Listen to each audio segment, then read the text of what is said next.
As I listened to Todd's other presentation, I promised I would, and I did. I got to the point where I'm like, okay, here's why we have very different understandings. We have different understandings because when we get to verses 3 and 4, he understands, he's heard the other side. And when discussing, for rulers are not a cause of fear for good behavior, but for evil.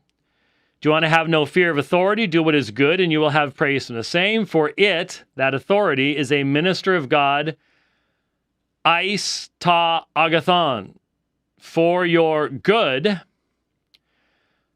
But iande ta kakan poies, if you do what is evil, then fear, for it does not bear the sword for nothing. So clearly, you have agathos, you have kakan, standard words. And here's what was missing, Todd, in my opinion, in where you're going.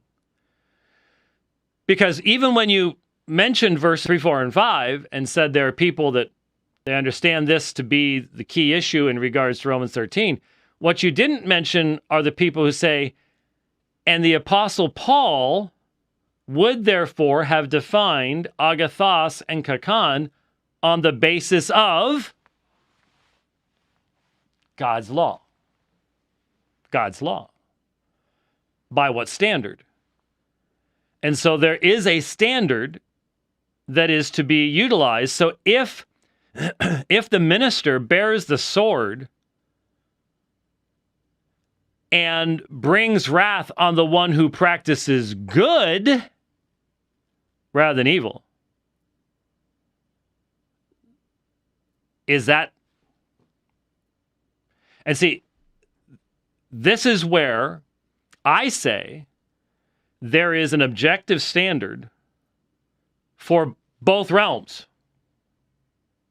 They are, for Paul, they're one here in that you have one law that's determining this. The state does not get to determine agathos and kakos. The state doesn't get to determine that. God's already determined that. And that's the issue. So if the state brings the sword to promote evil rather than good, then what are you to do? Well, it sounded to me, because this perspective was not one of the options that Todd presented, that you have to submit to it. And obviously, there have been many situations down through the centuries when Christians were unjustly subjected to evil. And what that means then is those who did that will be judged for the evil they committed. I remember once when I was at this one conference and the issue came up, do I believe that political leaders today will be punished for the things they do in their political office? And so Nancy Pelosi, Chuck Schumer, et cetera, promoting the murder of unborn children. And I said, of course. And the other people at the conference said no, because what they're doing is in that realm, not in this realm, and you're only judged for what's in this realm. Very radical distinction between the two. I don't see how it's even possible. Because if you accept that kind of radical distinction between the two, then you literally have the Apostle Paul saying that the state has the right to determine what is good and what is evil. And there is no way on God's green earth the Apostle Paul thought that God had created an entire system and set it up over here and made it autonomous to where it's not under the decree of his own law. And here's the other thing, to where it's not under the lordship of the one he has raised to his right hand and given all authority in heaven and in earth. There's the other issue. There's the other issue. And so as soon as I heard Todd deal with verses 3, 4, and 5, and not even bring that, he only saw two perspectives, and the perspective I just presented was just dismissed. Maybe not purposefully, but it just wasn't included. And the reality is, folks, more and more people, thankfully, I believe, thankfully,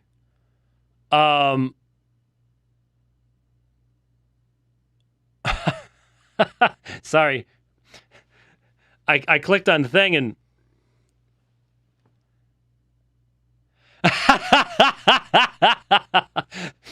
Disclosed TV has a tweet, came out 24 minutes ago, and for some reason it's popped. There's a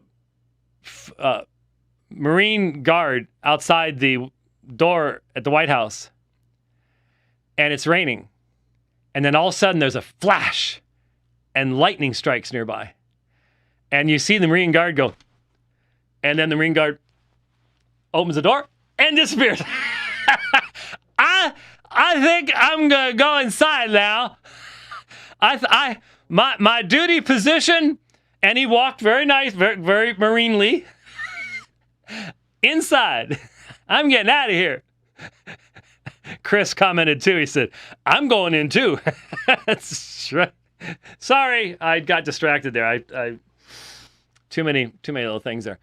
I think more and more people, back to the subject, it's an important subject. I think more and more people are realizing that the answers we had in the 90s are not good enough for today, because we hadn't been challenged at this point.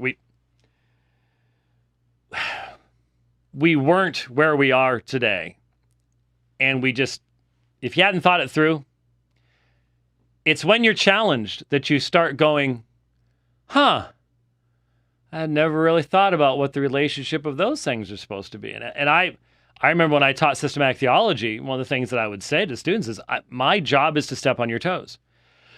My job is to challenge you.